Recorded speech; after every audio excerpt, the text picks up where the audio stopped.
A lot of athletes listen to this show. And when you were watching that documentary, you talked about that exhaust training. Yeah. And as I was listening to that, like, first off, you were a big dude running 6-something minute miles, and then wrestling, and then lifting, and then only taking 2 days a month off from doing that. Don't forget the uphill sprints with someone on his back. Right? So, I mean, what the hell did your lifting sessions look like? And how were you able to build up that type of capacity? Like what? Because I'm just thinking of the recovery side of things. You did that day after day after day. And maybe after one day of doing that, most people can't do that a second day. Well, that's something you have to have your body get used to. You're right. The first day I did exhaust training, I couldn't move for 3 days. It took me a while to, be able to be comfortable with what I was doing. And I couldn't do the exhaust training every single day when I started. But eventually I started recovering quicker and quicker. And then every day I was good to go. I mean, every day I was doing something different and putting in the exhaust training. I really pushed myself very hard to make sure that I was going to be the most well-conditioned athlete in the world. And exhaust training is the best form of training I've ever done. And don't get me wrong, there are a lot of people that won't be able to do it because their body won't respond the same way mine did.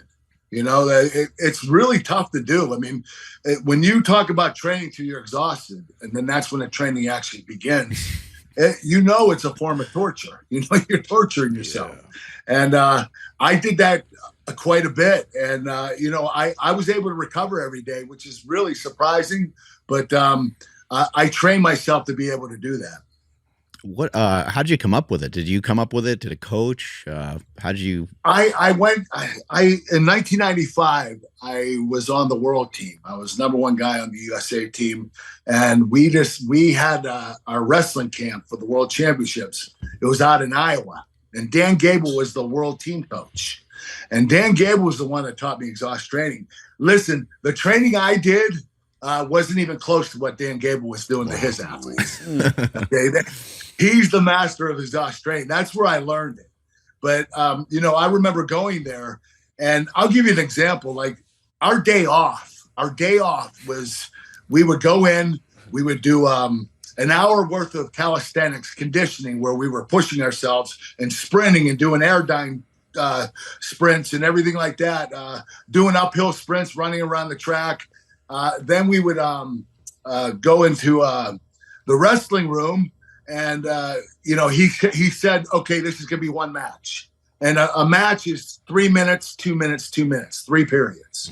So 7 minutes, you figure, okay, I'll go as hard as I can so I can get incredible conditioning.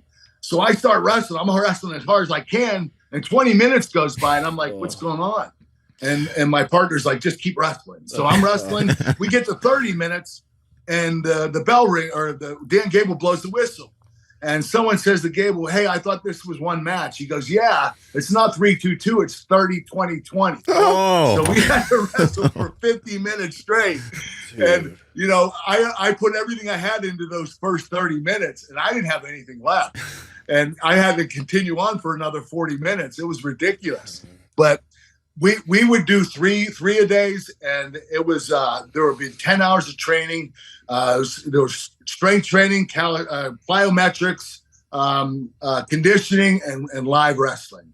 And Dan Gable, I learned this all from him, and I took most of it, not all of it, because there's no way I would be able to recover with the stuff that he was doing. But I took most of it and I put it into my repertoire.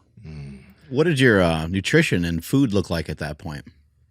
Okay, I had to eat as many calories as I could, but I tried to eat pretty healthy because when in college I was a little heavy, a little chunky, and I knew that would not do well for me if I was holding extra weight, extra fat on my body, because I'd get tired a little quicker. And so I decided to eat high protein, low carbohydrate, low fat, but I ate a lot of it. I mean, I was drinking the Metarex, those Metarex shakes came out around that time.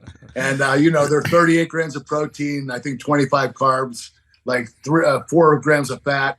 And I was pounding 6 of those a day, along with 3 meals, 1,500 calorie meals. So I was eating about 6,000 calories a day just to keep my weight on, because I was underweight. I wrestled at 220 and I weighed 205.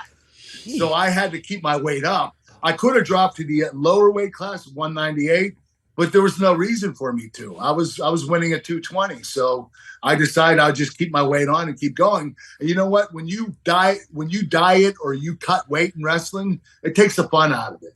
And I didn't want to have to worry about cutting weight and losing weight and not eating and having to go into late at night and sweat in the sauna for 2 hours. I didn't want to do all that stuff. It's not fun. So I decided I was going to stay up a weight class and do what I got to do. 3 of those metric shakes a day. That might be the most impressive thing that you've ever done in your life. Those things are so thick. 6. Oh, 6. 6 of them a day. Jeez. Yeah, it's like a giant 3 cement meals, mixer. 1,500 calorie meals. Oh my God. Yeah. All right. Well, you know what else I would do? I would take a can of tuna. Oh, God. And I would pour it in the blender with water. Oh, the tuna shake. I did that every day too. Hey, you want a gold medal? You know, that's what it takes. Power Project family, we appreciate you checking out this clip. Check out another one. Just go check out another one. Or comment down below and let us know what you liked about this one. But we love you guys, and we're going to keep bringing you the heat. So comment, subscribe, and all that good stuff, okay? Peace.